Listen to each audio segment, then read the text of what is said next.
avec un autre aviateur, et il n'était au courant de rien, et donc il n'avait été au courant de rien du tout.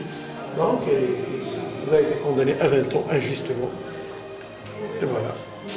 Et c'est le monsieur qui a inventé le cabazal, l'aiguille. Il est doué d'une intelligence un peu particulière, alors ce qui nous a permis quand même de tirer profit de ce qu'il a fait. La lutte pour la survie. La manière de réduire les gens en non humains, nobody, était la pratique courante à travers le Maroc. C'est pour ça que moi j'ai écrit un livre là-dessus, parce que moi aussi j'ai été enlevé et torturé. Et j'ai dit le Taz Mamart, il existait en plein centre de Rabat. C'était un petit commissariat, mais on était traité de la même manière, presque de la même manière qu'à Taz Mamart.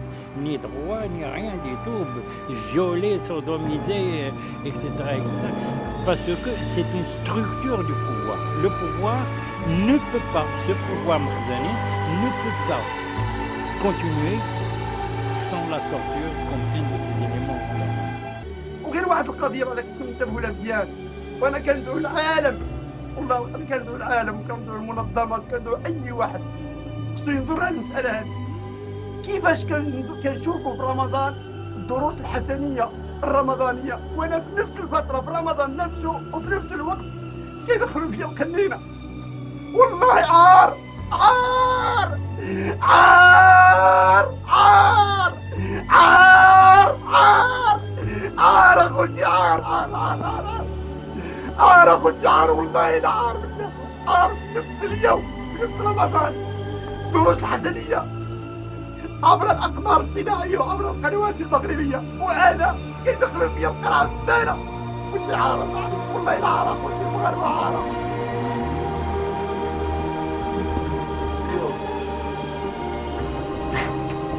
والله لا غير يسمحوا لي بالله، غير يسمحوا لي بزاف هذه غير على المغربيه ديالي، وغير على هذه اللي بتاعنا مفاجره هكذا انها كتزوجنا عام بعد عام. اين يرى نفسه اخوتي المغاربه؟ الله يجزيكم بخير. راه التاريخ غادي يقرا علينا، راه التاريخ كله غيقرا علينا، راه ولادنا والاحفاد والحفاده ديالنا غادي يقراو علينا. شنو غيقراو علينا؟ غيقراو علينا اننا كنا كنصور كنعملوا دروس حسنيه رمضانيه، ومعها أساليب ما لا يمكنون القراءة ويضربون المسلم على قضيبه ليقتلوا سلالة الدين ويقطعوا سلالة الإسلام. وش هذا عار؟ والله عار بالله. ونضيف لكم أن هذيك التمارة راه بزاف ديال الإخوة قتلوهم، ماشي غير أنايا، راه بزاف ديال الإخوة قتلوا الدكتور محمد بونيت في 2003، وقتلوا الاخ عبد الحق مول الصباط، وقتلوا الشيخ زكريا الميلودي بالقنيطره، وقتلوا الشيخ الامين هنا في هذا السجن هذا في 2009، والاخ يونس العينوس في ساله في عام 2000 في عام 2006. راه بزاف اللي ماتوا في هذا الشيء هذا. وعاد دابا حاليا انا كنطالب للمنظمات العالميه، الحقوقيه كانت أو القضائية أو كانت الاجتماعية أو كانت إسلامية، كانت مغربية أو غير ذلك، كنطالب بهم. الله يجازيكم بخير. إذا كنا احنا كنكذبوا عليهم هاد الناس، هذه راه عصابة كاينة في المغرب. أنا ما كنتساهمش يقول أي واحد، أنا كنتساهم غير العصابة اللي عملت لي هاد الشيء هذا، واللي باقي دابا كنتظر الحكم. علاش ما يطلقوش الإخوة؟ علاش هاد الظلم هذا كامل؟ علاش هاد الظلم كذا؟ علاش؟ أنا كنطالب أطباء بلا حدود، وكنطالب بجمعية العفو الدولية، وكنطالب بحقوق الانسان.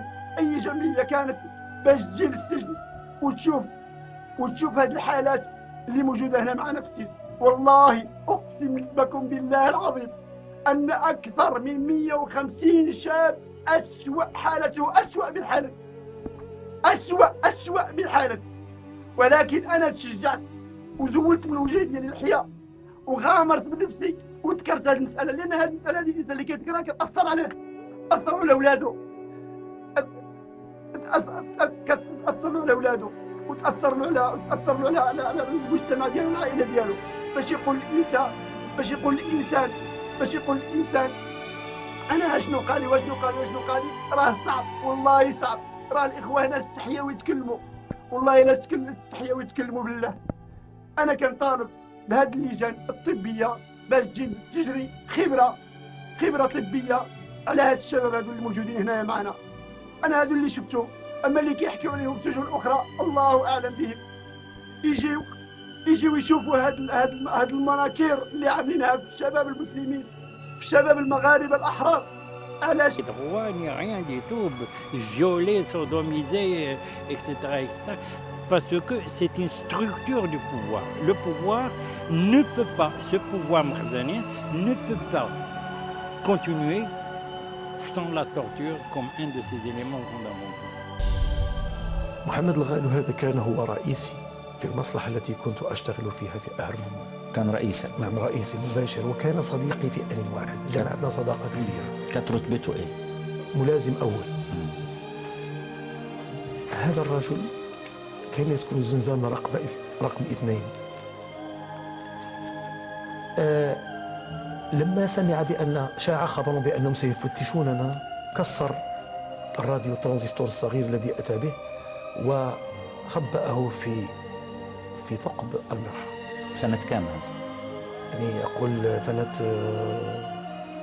74 75. ومنذ ذلك الوقت وله طرأت له مشكلة مع المرحاض.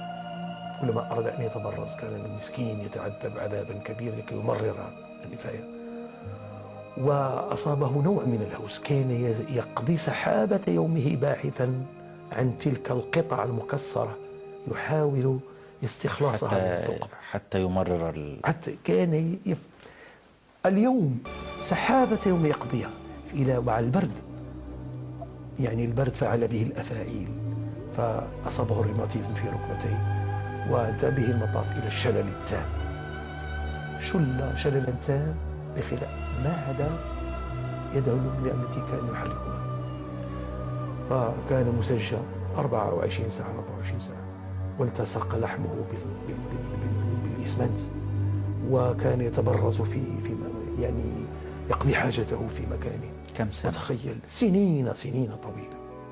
أحدكم كتب أنه استمر في الشلل 11 عاما. نعم، وكانت المرة الأولى أقولها بكل تواضع تطوعت، كنت أول من تطوع للذهاب عنده.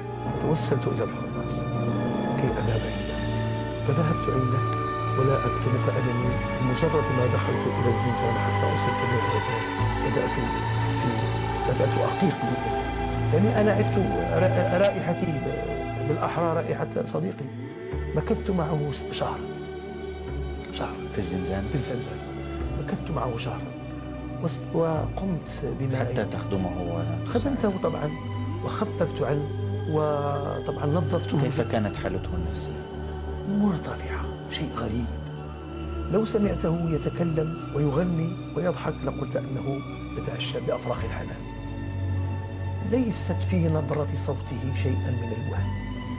كان يضحك وكان يأمرنا بالصبر، إلى أن لما مررت معه مكثت معه صبرا عوضني الأخ صديق من أصدقائي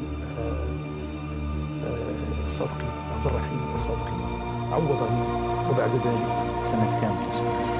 في 5 أعتقد في بداية الثمانينات. أنا سأقرأ ما كتبته أنت عن هذا الموقف، ما هو مكتوب يحمل بعض البلاغة. تحت الضوء الخافت المتسرب من الباب الذي تركه الحراس نصف مشروع، تبينا مشهدا في منتهى البشاعة والهمجية، مشهد لو رآه أعدم المغاربة وطنية لدس رأسه في التراب من فرط إحساسه بالخزي والعار. كيف يسوغ للمغرب أن يطرح بأبنائه مجانا في هذا الجرف الهاري من الجحيم؟ وكيف يطيب لبعض المسؤولين أن يتصرفوا هكذا في السر تصرف القتلة المحترفين؟ تقلص جسم الغال بشكل مهول، ولم يعد سوى جثة متآكلة لطفل في 9 من عمره، طفل بلحية مخللة بالشيب، غطت الآن كل صدره القصبي النحيف، وشعر رمادي مغبر أشعث ترامى على أكتافه الضامرتين كجدائل ممرغة في التراب اللزج. لقد حاولت مع القبطان غلول تجريده من ثيابه. ذهبت قطعة من جلده المهترئ مع مزق من قميصه المبلل، فانكشفت بعض من عظامه. كان الغال وهو عريان هيكلا عظميا مشوها ملفوفا في كيس من الجلد الممزق المثقوب، تفوح منه رائحة الفناء، رائحة نتنة كانت نتاج مدة طويلة من إفرازات القيح والدم والبول والغائط والعرق. انسلخ ظهره وجلد جنبيه، وأصبح قفص صدره شجرا.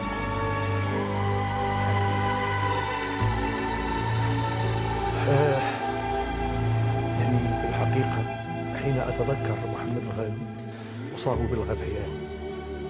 محمد الغالو يعني كان قمة القمم في الفظاعات الإنسانية، و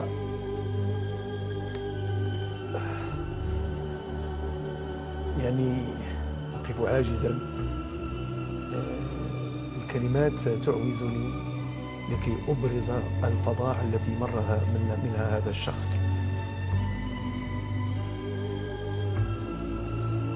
ولولا العناية الربانية، هنا أرجع إلى المساعد الأول العربي لويز الذي تأثر كثيرا بمشهد وبمعاناة هذا الأخ، حضر له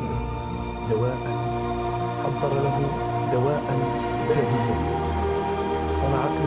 صنعته زوجته، فأخذ يعطيه يمده به، وقد ساعده نوعا ما، خفف من معاناته، إلى أن جاء اليوم الذي دخلت فيه الولايات المتحدة الأمريكية على الخط، لأن صديق مبارك طويل كان متزوج من أمريكية، وتحت الضغط الأمريكي انتشل صديق من بيننا، وأعطيت له الإسعافات الأولية، وكان هذا الصديق هو من شفع لمحمد الغالو عند المدير الذي كان يعتقد أننا فانون على آخرنا.